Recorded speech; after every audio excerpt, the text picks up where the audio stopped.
Technology has, for the last couple of decades, played a huge role in the music industry. Whether it affects marketing or production, it has always been a present factor in any art form. The 1970s was no exception to this rule. With newer and more innovative equipment, artists could transform basic sounds into songs.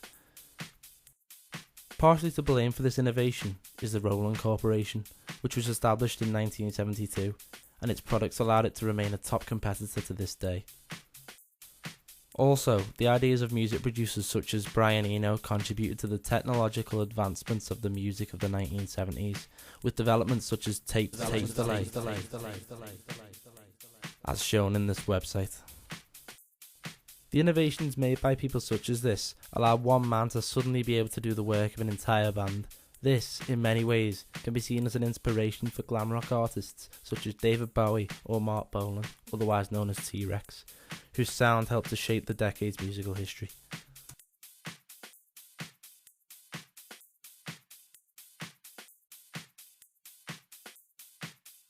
Newer technology also allowed for a more DIY approach to making music, in which artists no longer needed fancy mixing desks and expensive equipment to have their voices heard, which gave birth to the age of punk rock.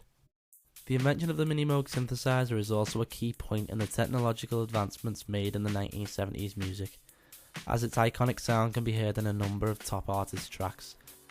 Artists such as Gary Newman and Kraftwerk, and even formed the bass sound for Michael Jackson's Thriller.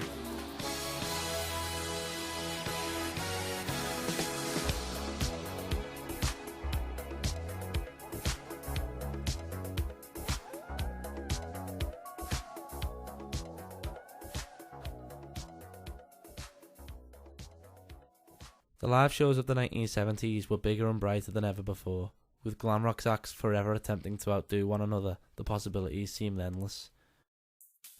With more advanced mechanics and engineering, artists could pull off feats such as David Bowie often entering the stage in unorthodox manners, such as from above. Falling from the legs of a giant glass spider was not typically the norm when it comes to musician entrances, until the 1970s in glam rock, all made possible by the technology at the time. In conclusion, the two main genres of the 1970s, punk rock and glam rock, were both made possible by the technology available to the artists at the time. Punk artists could adopt their now trademark DIY attitude towards music and its creation, and glam rock artists could be as extravagant as they possibly could.